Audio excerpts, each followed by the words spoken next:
मेरी प्यारी बेटी, तुम्हें याद होगा कि हर क्रिसमस के मौका पर हम मिलकर चन्नी सजाया करते थे और हर बार मैं तुम्हें मरियम, यूसुफ, फरिश्तों, चरवाहों, मजूसियों और नन्हे यसु के बारे में बताया करती थी। लेकिन मैं हरगिज़ नहीं चाहती थी कि ये सिर्फ एक आदत बनकर रह जाए। इसलिए मैंने चरनी के एक अहम किरदार को छुपा दिया था, इस उम्मीद के साथ कि तुम ज़रूर उस किरदार को ढूंढोगी, और तुमने ऐसा ही किया।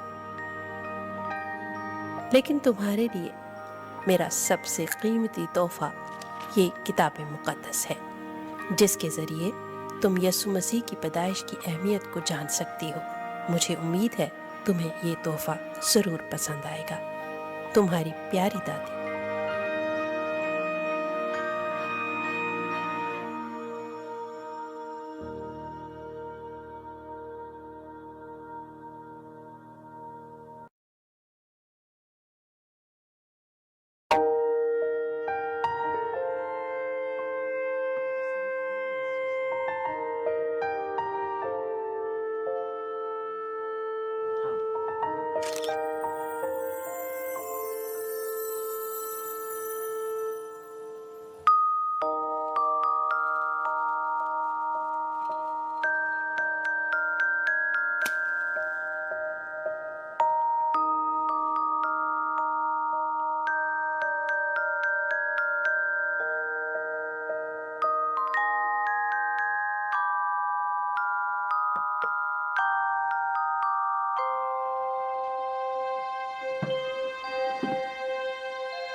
मेरी प्यारी बेटी, तुम्हें याद होगा कि हर क्रिसमस के मौका पर हम मिलकर चन्नी सजाया करते थे और हर बार मैं तुम्हें मरियम, यूसुफ, फरिश्तों, चरवाहों, मजूसियों और नन्हे यसु के बारे में बताया करती थी।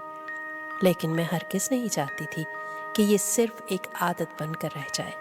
इसलिए मैंने चरनी के एक अहम किरदार को छुपा दिया था, इस उम्मीद के साथ कि तुम ज़रूर उस किरदार को ढूंढोगी, और तुमने ऐसा ही किया। लेकिन तुम्हारे लिए मेरा सबसे कीमती तोहफा ये किताब मुक़द्दस है, जिसके ज़रिए तुम यसु मसीह की पैदाइश की अहमियत को जान सकती हो। मुझे उम्मीद है तुम्हें ये तोहफा ज़रूर पसंद आएगा। तुम्हारी प्यारी दादी।